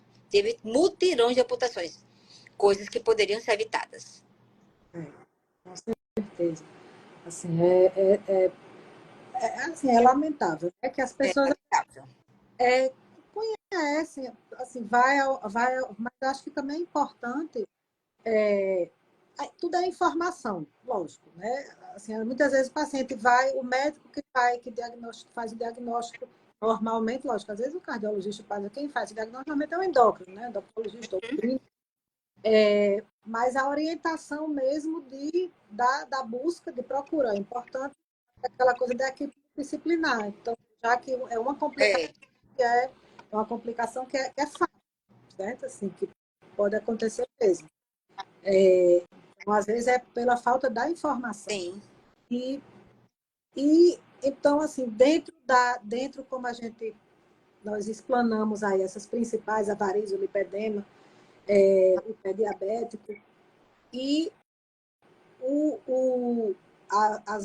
a menopausa, né, que foi comentada em todos os tópicos, esse falado, né, o que é que as recomendações, que a gente vai só aqui resumir, vou lhe perguntar, mas, por exemplo, né, o progesterona, o estrógeno, cai na menopausa, que são elementos protetivos do sistema vascular, mas além dos efeitos na falha, na menor proteção que vai ficar, né, vai ficar mais descoberto essa questão dos vasos, mas também o progesterona e o estrógeno, a queda dele também atua na redução da massa muscular, principalmente a musculatura da panturrilha. Então, daí que envolve essas veias profundas e tudo, mas daí a importância assim, mostrando só que a importância do exercício, mas também se realmente ou quando é necessário, né, para desmistificar essa questão da reposição. O exame é importante. Né? Assim, Muito importante. por exemplo, existe algum exame, pronto, a pessoa está, né, na menopausa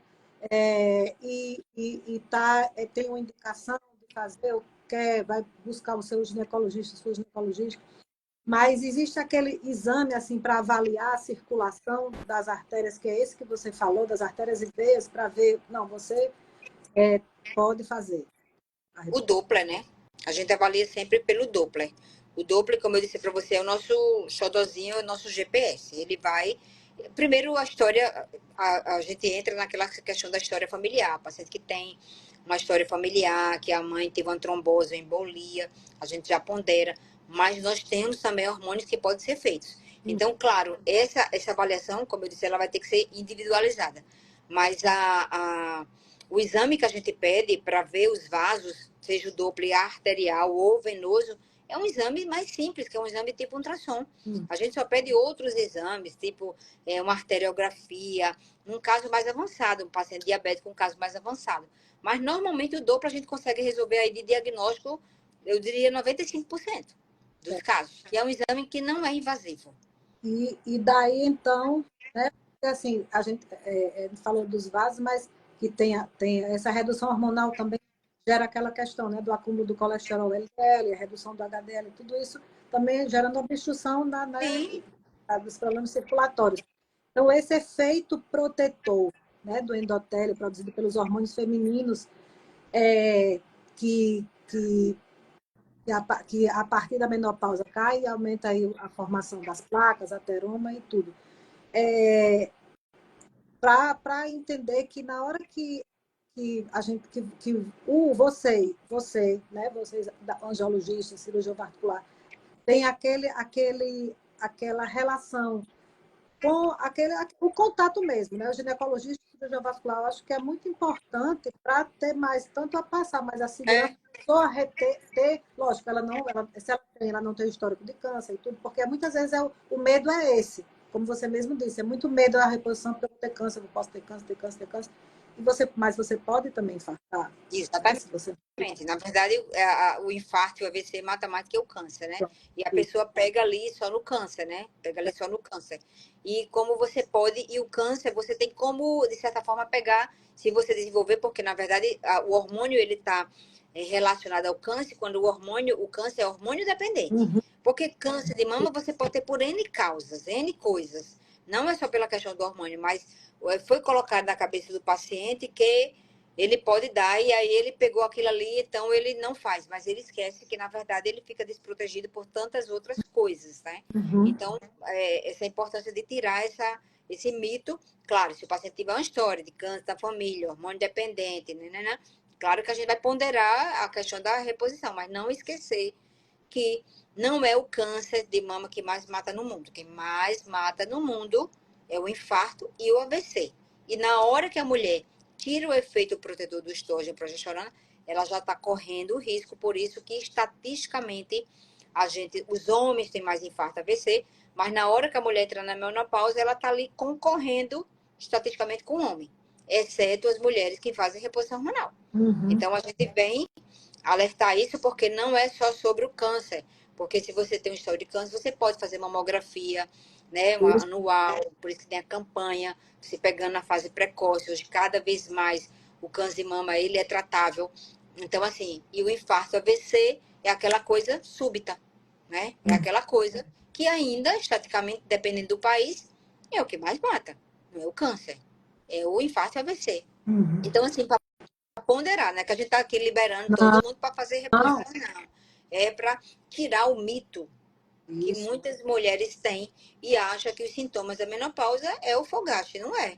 A mulher está toda destruída, ela não dorme, ela está com a pele derretida, ela não consegue, ela está irritada, ela quer matar um no outro dia, ela Isso. amanhece toda dolorida com as articulações e ela acha que pelo fato dela não ter fogache, ela não tem sintomas de menopausa, né?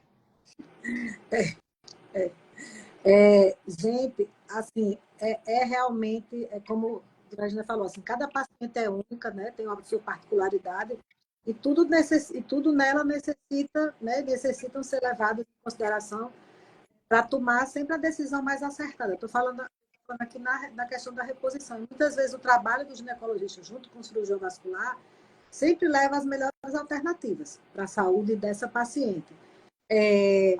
Então, assim, a gente quer mostrar aqui que a reposição, quando bem orientada e o Sim. paciente tendo né, estando liberado, assim, é super importante, ele só tem a se beneficiar com isso.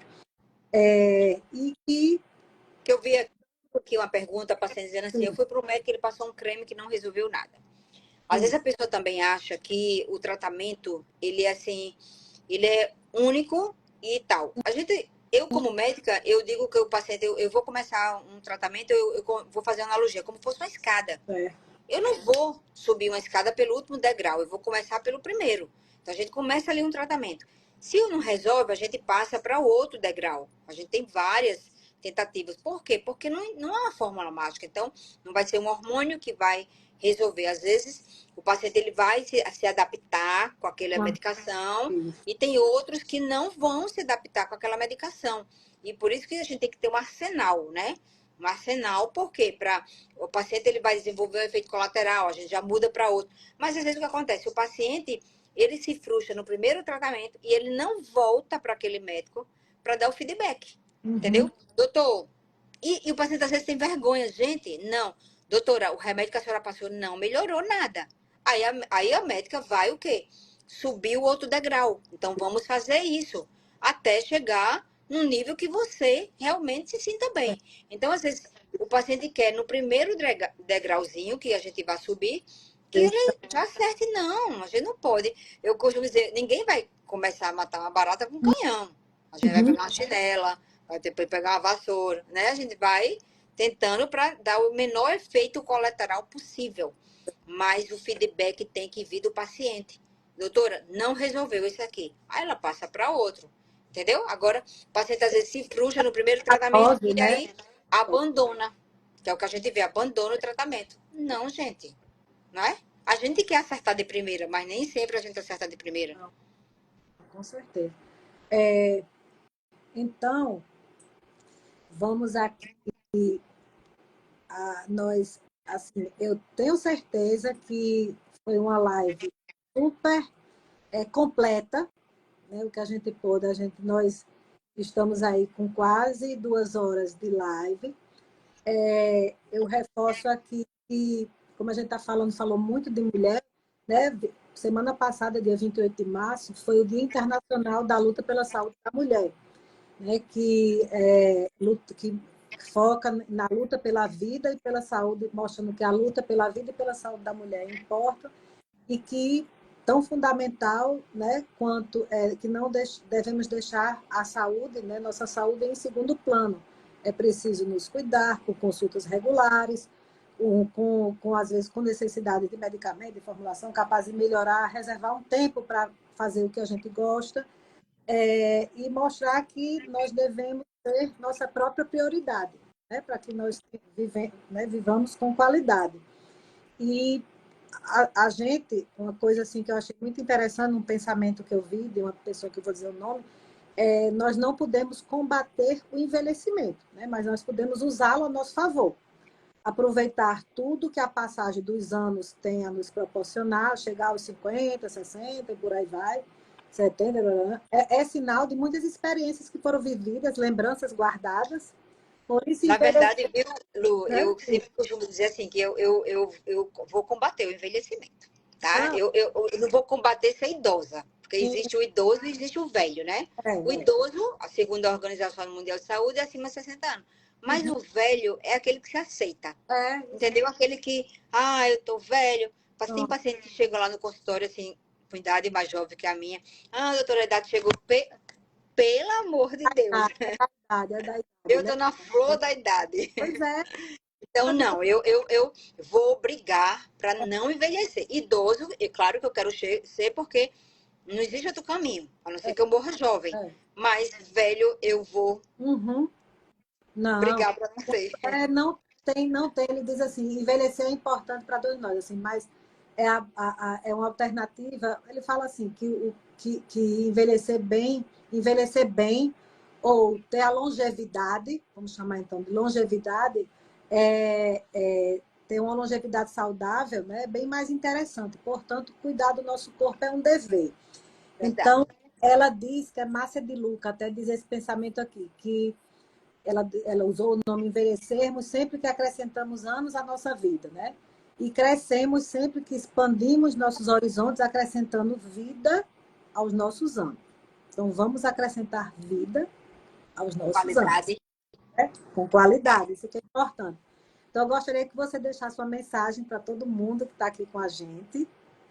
Eu quero agradecer primeiro a você pelo esse projeto maravilhoso que você faz. Realmente isso acrescenta muito, não só nas nossas vidas, porque toda vida que nós estamos lá no encontro, além da comunicação, do encontro com as colegas que a gente mal se vê pelas vidas atribuladas, mas a gente sempre pesca, sempre vem o conhecimento que é tão bom, né? E tão bom a gente compartilhar, porque nós estamos uma hora dessa aqui, não é por outro motivo, é no intuito de ajudar, de dividir o conhecimento. Eu costumo dizer que na hora que a gente tem um conhecimento que a gente não compartilha, é obesidade mental. Então a gente está lá, sempre disponível. Eu sei que nem todos os pacientes, nem todas as pessoas que estão aqui têm acesso ao médico, mas com essa informação que ele capta, ele pode transformar a vida dele, porque no fundo somos nós e nós, né? Então a gente pode, com essas informações, já mudar, amanhã já colocar um tênis, já procurar fazer uma atividade física, o que der para fazer para a questão do autocuidado. Então, nós estamos aqui de uma maneira de contribuir.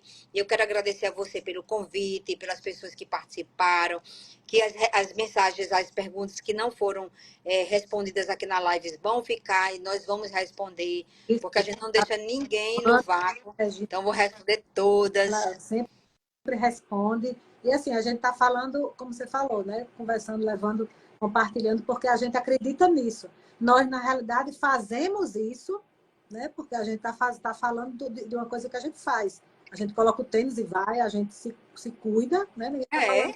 Eu A gente acordei hoje de 4h40, de 5 às 6 eu estava lá treinando, puxando ferro, não tem jeito. Não é nós, só por gosto, a gente faz, é gosto. nós procuramos ter hábitos de vida saudáveis. Então, Sim, falando, compartilhando aquilo que é saudável, que nós acreditamos e fazemos. Mais uma vez, eu agradeço aí pela disponibilidade desse tempo aqui com a gente, de troca, de compartilhando muito conhecimento. Foi, assim, super rico. Muito obrigada mesmo. O nosso encontro aí vai estar bem pertinho.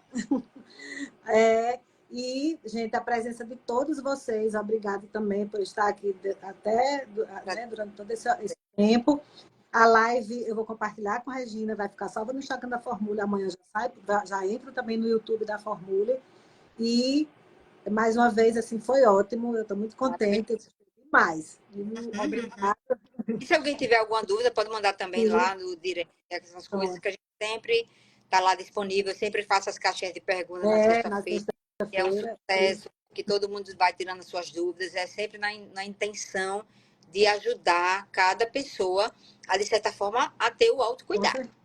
certeza, com certeza. Pois até breve, todo mundo, e um bom descanso a todos. Beijão, vamos Beijo. foto aqui. Foi. Ei, mais uma vez, Beijo. um beijo. Obrigada, viu? Noite. Obrigada também. Beijo. Tchau. Tchau.